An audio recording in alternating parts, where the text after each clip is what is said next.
இனிய உறவுகள் அனைவருக்கும் இனிய காலை வணக்கம். இன்றைக்கி நம்ம பார்க்க போகிறது என்னுடைய பேத்தியா இந்த பாட்டை பாடி ஃபஸ்ட் ப்ரைஸ் கிடச்சிச்சிங்க.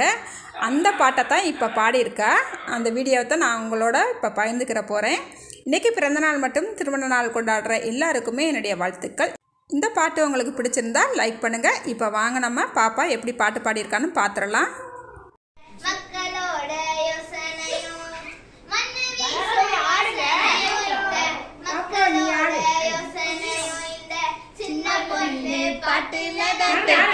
சீமையோட கதை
இருக்கு இந்த சின்ன பொண்ணு பாட்டுல தான்